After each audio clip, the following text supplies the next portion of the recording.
bikin surat-surat pakai tanda tangan elektronik, ini semua sih urusannya. Jadi sebenarnya sama aja. Oke, next. Oke, softwarenya ada yang pertama. Ini contoh yang open.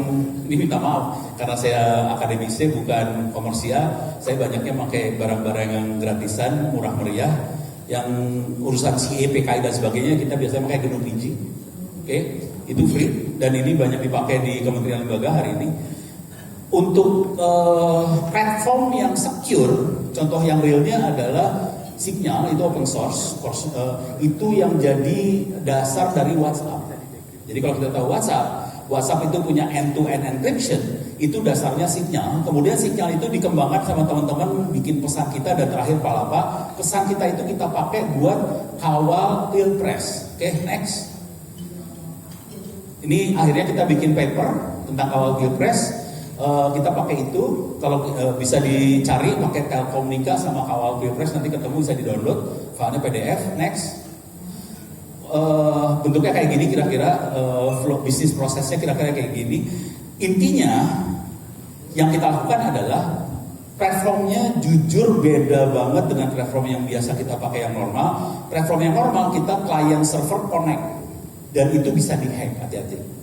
Yang kita pakai adalah store forward, susah dihack dan semuanya dienkripsi. Dan ini yang kita pakai buat mengawal nilai pemilu presiden kemarin 2019. Dan ini mulai diadopsi sama teman-teman oleh KPU supaya bisa transaksi bukan transaksi duit ya, transaksi angka itu nggak bisa dirubah. Dan yang penting partai nggak bisa bergeming sih dengan bahwa dia kalah atau menang udah diem lah, kira-kira kayak gitu. Jadi ini yang kita pakai. Next, habis. Terima kasih. Kalau ada apa-apa silahkan email saya, ada 2, Indonet sama ITTS. Sekaligus terima kasih Pak Peter, Bu Endah dan teman-teman semua. Terima kasih banyak. Saya kembalikan pada moderator Bilahi Taufiq Hidayah. Assalamualaikum warahmatullahi wabarakatuh. Waalaikumsalam warahmatullahi wabarakatuh. Terima kasih nih Pak Ono. 1 menit lagi masih selamat nih. Tadi sangat menarik Pak temanya, yang banyak di belakang pada ketawa-ketawa. Nah, mungkin ada penderitaan Pak, kena tipunya mungkin ya di belakangnya. Nah, dari presentasi ini ada beberapa hal yang saya key point yang bisa kita ambil. Yang pertama adalah people, process, dan teknologi. Nah, ini main hand the gun Pak. Nah, kemudian yang kedua adalah mengenai blockchain, di mana dia cuma bisa create dan read. Nah, ini mungkin sangat relevan dengan di trade finance, di mana dokumen-dokumen itu harusnya tidak boleh diubah supaya semua pihak punya pengetahuan yang sama, gak dibohongin. Nah, oke, ini dari Pak Ono, terima kasih. Nah, selanjutnya nih Mas Arfi, silakan Mas Arfi. Nah, nanti mungkin bisa di elaborate juga nih Mas, kalau udah ada blockchain, nah gimana ini penerapannya di HSBC, dan juga ini blockchainnya di depan. Nah, back-end-nya gimana nih? Udah connect atau seperti apa? Mungkin bisa di-elaborate. Thank you Mas. Silakan Mas Arfi. Waktu dipersilakan. Baik, terima kasih Mas Ahmad. Terima kasih pada Bank Indonesia karena memberikan kesempatan kami Bank HSBC untuk bisa hadir di acara CB Fest siang ini. Assalamualaikum warahmatullahi wabarakatuh. Izinkan saya untuk sedikit memaparkan terkait dengan implementasi trade finance di Bank HSBC, khususnya untuk digitalisasi. Next. Jadi Bapak Ibu sekalian, kita ketahui bahwa memang teknologi itu berubah sangat cepat ya. Jadi di dunia sekarang ada blockchain, kemudian juga tadi Pak Ono cerita banyak teknologi-teknologi lainnya. Nah ini kami di HSBC senantiasa beradaptasi dengan teknologi, namun tentunya kami juga memperhatikan risiko-risiko atau melakukan assessment lebih lanjut terhadap teknologi tersebut. Nah, salah satu tantangan untuk digitalisasi sebetulnya adalah kesiapan dari pengguna dari nasabah tersebut ya. Jadi kami mengalami bahwa di pandemi COVID-19 ini lumayan merubah perilaku nasabah dalam bertransaksi trade pada khususnya. Jadi nasabah yang sebelumnya nyaman dengan transaksi melalui paper based atau menggunakan kertas dan transaksi manual, kemudian dokumen tersebut dikirimkan ke counter. Nah, pada pandemi tentunya akan susah karena nasabah sudah diminta untuk kerja dari rumah.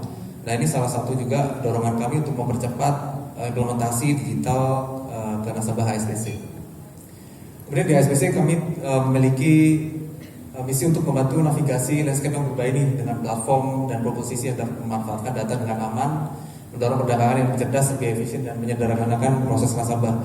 Seperti Bapak Ibu tahu kalau kita digital, bedanya digital dengan manual salah satunya adalah proses permintaan tanda tangan secara manual itu juga sudah eliminasi karena digantikan dengan tanda tangan digital. Oke, mungkin kita bisa lanjutkan next. Ya, manfaat-manfaat dari implementasi digital yang dilakukan oleh kami itu tentunya efisiensi dan kecepatan. Kalau tadi saya cerita salah satu hal misalnya kita kalau transaksi manual itu nasabah itu harus prepare aplikasi ya secara manual, kemudian dia harus meminta tanda tangan kepada authorized person. Setelah tanda tangan sudah diterima, nasabah mesti harus lagi untuk mengirimkan dokumen tersebut ke bank.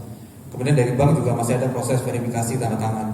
Nah, ini salah satu proses penyederhanaan dari sisi nasabah yang bisa dilakukan dengan mereka menggunakan digital. Tidak perlu lagi mereka untuk meminta tanda tangan secara manual. Kemudian mereka juga tidak perlu lagi mengirimkan melalui kurir karena secara digital nasabah menggunakan channel kami bisa menginput aplikasi, kemudian tanda tangan juga sudah dilakukan secara digital melalui internet banking. Dan transaksi tersebut langsung diterima oleh tim operation, jadi tanpa ada kurir lagi. Yang kedua, meningkatkan keamanan. Mungkin saya sedikit melebar ke soal keamanan. Jadi cerita lebih lanjut dari Pak Ono. Kalau saya boleh cerita, kita banyak hal ya Bapak Ibu di sekitar lingkungan kita, social engineering misalnya Pak Ono tadi ya. Ada beberapa hal kayak ada phishing yang pakai P, itu artinya percobaan penipuan melalui email. Kemudian ada phishing itu menggunakan telepon yang biasa penipu itu mencoba mempengaruhi mencuri data, informasi dan lain-lain melalui telepon. Yang ketiga juga ada smishing, biasanya pakai SMS. Nah saya coba, ini ada contoh case yang mungkin tadi juga Pak Ono udah cerita, yang sebenarnya kalau di dunia trade atau korporasi pada umumnya itu bisnis email compromise Pak Ono. Jadi Bapak tadi juga sempat ya.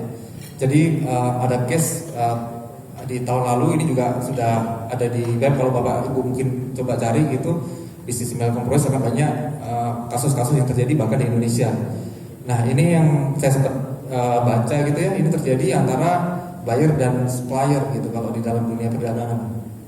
Di mana mirip sekali Pak dengan Pak Ono tadi. Jadi si pelaku kejahatan ini dia mencoba bertindak sebagai supplier dari bayarnya. Kemudian dia mengirimkan email ke bayarnya bilang bahwa nomor rekeningnya berubah. Tolong segera ditransfer, nomor rekening saya berubah loh gitu. Sehingga bayar karena ini seolah-olah dia sebagai supplier, akhirnya dia langsung melakukan transfer kepada nomor baru tersebut. Jadi kalau mungkin Bapak Ibu tahu kalau di transaksi cash kan, kalau kita sendiri juga pakai transaksi cash, begitu kita mau transfer ke seseorang ya langsung aja terjadi gitu, tidak ada verifikasi terhadap supplier karena nasabah kita adalah buyer itu, kita sudah percaya bahwa semua data yang diberikan oleh buyer adalah benar. Nah tadi saya ke case lagi tadi, bagaimana sih caranya kalau Bapak tadi mungkin belum spill gimana caranya Pak, atau dia bisa ya Pak bertindak sebagai mungkin perubahan di headernya ya Pak, di header email ya. Dia di email addressnya, ya, pura-pura jadi supplier dia. Ya. Nah, kalau yang case ini Pak, yang saya baca dia itu sebenarnya nggak hebat-hebat banget gitu, karena dia cuma mengganti domainnya aja. Jadi misalnya gini, arviyuantara.com gitu ya, yang sesungguhnya arvi@arviyuantara.com. Nah, si penipu ini arvi@arviyuantara tapi y-nya satu Pak di tengah-tengah. Oh, dia bikin domain sendiri. Ya, jadi sebenarnya nggak canggih amat. Jadi kalau misalnya si nasabah kita itu benar-benar jeli melihat, kelihatan kok beda ya, domainnya beda ya.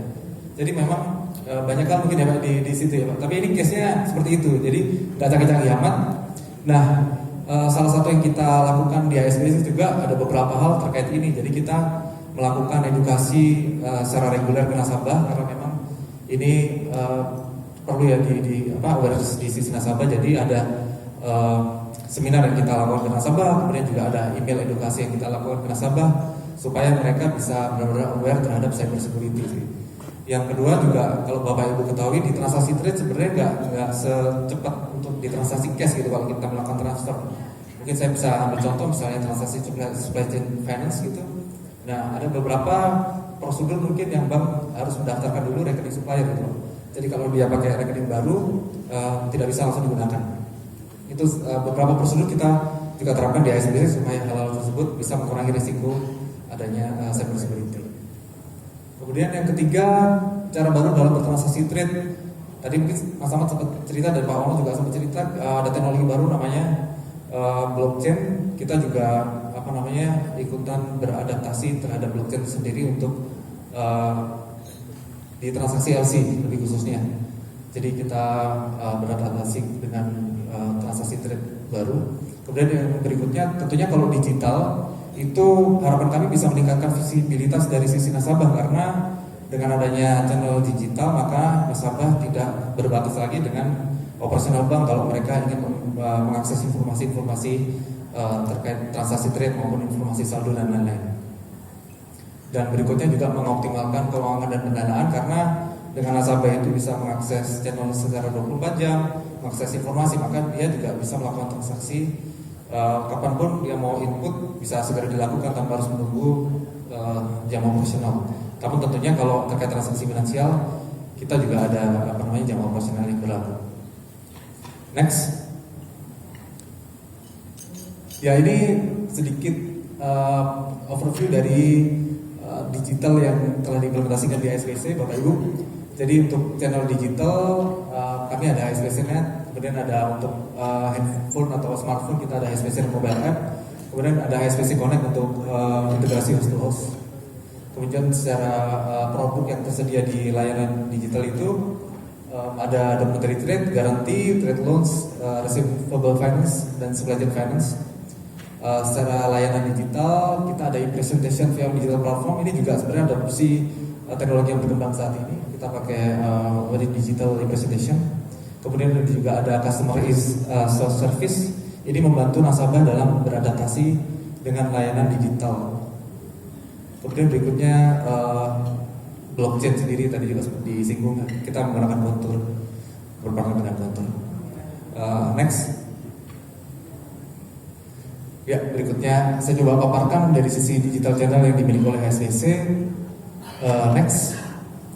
Ya, mungkin saya sedikit singgung apa sih tantangan terbesar dalam melakukan implementasi digital. Sebetulnya kalau di sisi kami selain dari kita pengembangan sistem adalah dari sisi penggunanya sendiri. Jadi jika kita melakukan pengembangan sistem tapi ternyata penggunanya tidak bisa beradaptasi atau susah beradaptasi dengan sistem, itu juga ujung-ujungnya nggak dipakai ya layanan digital yang kita berikan ke nasabah. Jadi di ASBC senantiasa concern sekali dengan user experience, di mana nasabah kami dari transaksi yang biasanya pakai manual cukup dengan tulis kertas saja terus melihat tanda tangan dikirim, sekarang mereka itu harus berpindah ke digital yang mungkin banyak pengguna-pengguna atau banyak pelaku transaksi di trade itu nggak terbiasa dengan transaksi melalui digital. Nah, kami sangat concern dengan user experience ini, makanya beberapa hal kita perhatikan. Jadi kalau di HSBC Net sendiri, Electronic Channel kita ada punya tampilan global. Jadi dengan tampilan global ini, nasabah bisa melihat seluruh rekening nasabah yang ada di HSBC secara global ya. Jadi misalnya nasabah kami global, maka dia juga bisa melihat rekening yang ada di entitas-entitas lainnya. Kemudian juga widget yang interaktif di dashboard HSBC.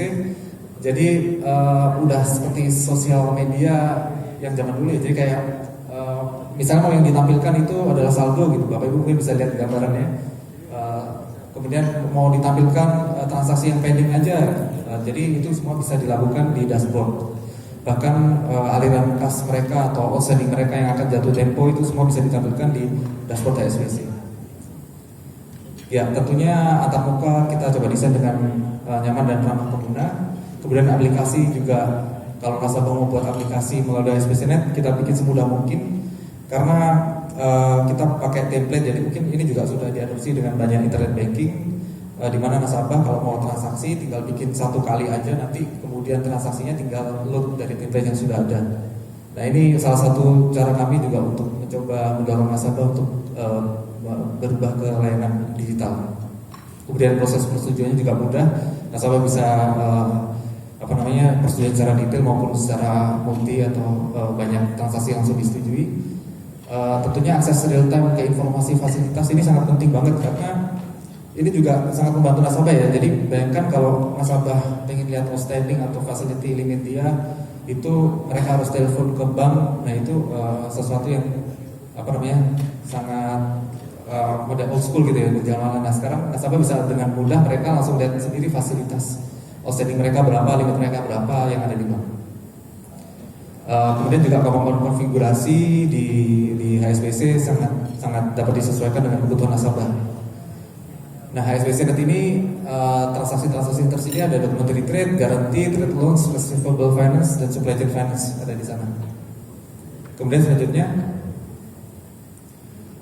HSBC Net Mobile App. Jadi selain tadi Bapak Ibu yang HSBC Net yang dapat diakses melalui internet browser, ini HSBC Net yang diinstal di handphone. Jadi Bapak Ibu pengguna Android ataupun iPhone gitu, nasabah kami dia bisa menginstal aplikasi ini dan kapanpun dimanapun mereka bisa akses informasi terkait transaksi yang ada di HSBC. Next.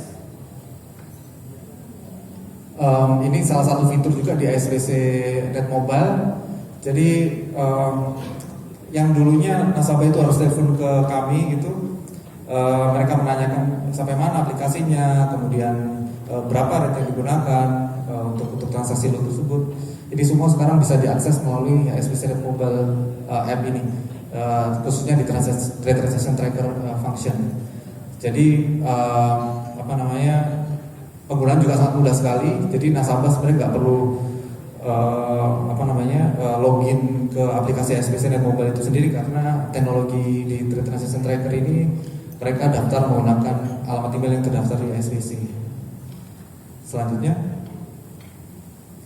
HSBC Connect ini adalah layanan atau channel integrasi yang kami tawarkan kepada nasabah. Jadi untuk nasabah-nasabah yang punya volume berskala besar itu bisa melakukan host to host dengan HSBC. Nah kami saat ini banyak untuk transaksi supply chain finance. Jadi untuk nasabah-nasabah dengan volume gede kita bisa melakukan integrasi dan format maupun konfigurasi enkripsi juga sesuai kebutuhan nasabah bisa dilakukan. Selanjutnya next.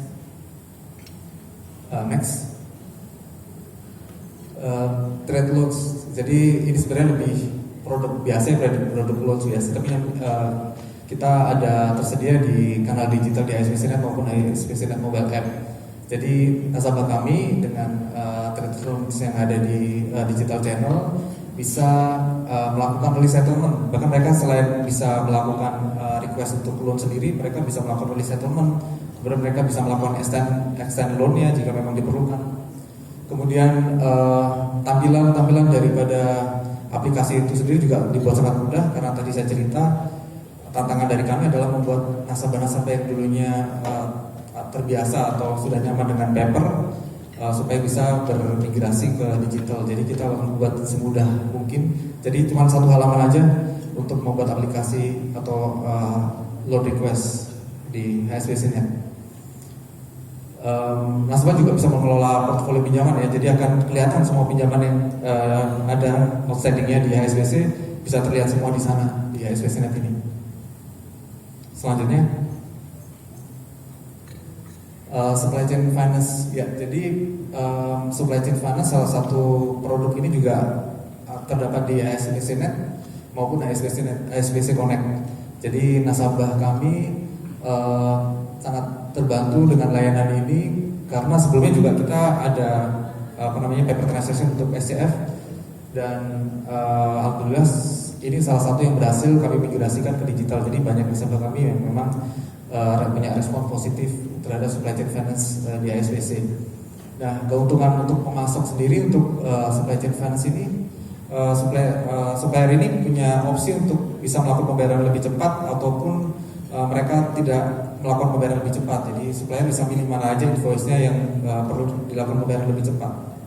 Kemudian yang kedua, tentunya dengan pakai dengan FS karena supplier bisa memilih mau di drawdown kemana, dengan currency apa, invoice tersebut. Kemudian yang ketiga, ini juga yang dirasa sangat membantu supplier kami itu proses onboarding supply chain financing di HSBC itu cukup singkat, cukup sederhana. Jadi mereka bisa onboard dalam waktu cukup cepat. Ini salah satu terobosan kami juga yang dirasakan oleh supplier dengan fasilitas supply chain finance ini. Oke, kemudian yang berikutnya di supply chain finance masih yang tadi mas. Di supply chain finance ini kita udah straight through processing. Jadi begitu buyer melakukan upload invoice-nya, HSBC akan bisa melakukan pembayaran secara straight through processing. Dan ini juga seluruhnya digital, jadi nasabah tidak perlu upload drawing dokumen, jadi mereka benar-benar upload data invoice-nya kemudian bisa dijalankan oleh HSBC. Oke, next. Berikutnya, yang tadi saya sedikit cerita, kita untuk mendorong nasabah untuk bisa bermigrasi ke digital, sebenarnya ada satu layanan kami yaitu customer service. Itu di situ berisi semua panduan-panduan yang ada terkait penggunaan fasilitas digital. Jadi selain nasabah sebetulnya punya channel-channel lain seperti kita ada client implementation, ada client service, tim ini adalah salah satu service lagi. Salah satunya asisten virtual ya. Jadi nasabah kalau ada pertanyaan itu dia tinggal ketik aja di apa namanya di HSBC Net, dia akan muncul misalnya ketik token gitu, maka akan muncul semua apa namanya bantuan-bantuan terkait dengan token, bagaimana cara penggunaan token, bagaimana apa namanya membuat atau masuk login menggunakan token dan lain-lain. Yang kedua adalah adanya HSBC Net Message Center. Ini juga kami tawarkan kepada nasabah jika mereka ada pertanyaan-pertanyaan yang tidak bisa dijawab melalui asisten virtual. Nah ini semua tentunya kita tawarkan kepada nasabah supaya mereka mau berpindah dari transaksi yang masih model konvensional ke model lama dengan menggunakan dokumen dan dikirim ke counter menjadi digital, karena ini sangat membantu sekali baik dari sisi nasabah, kecepatan proses transaksi. Resiko di kami juga kalau misalnya Bapak Ibu tahu kalau manual kan berarti harus memindahkan dari aplikasi yang bentuknya kertas itu tim operation harus menginput ulang gitu di sistem backend. Nah ini semua tidak akan terjadi ketika mereka sudah menggunakan digital. Jadi resiko operasional itu bisa diminimalisir. Oke, sepertinya itu sudah presentasi saya. Terima kasih atas waktunya. Jadi masih sama Pak Ono Pak, saya masih ada 1 menit. Jadi saya sisakan. Terima kasih Bapak Ibu sekalian. Terima kasih. Terima kasih Mas Arfi. Ini satu yang perlu kita ambil key points-nya adalah customer experience ya Mas ya. Jadi mengubah dari digital menjadi apa? Dari convert ke digital tidak mengurangi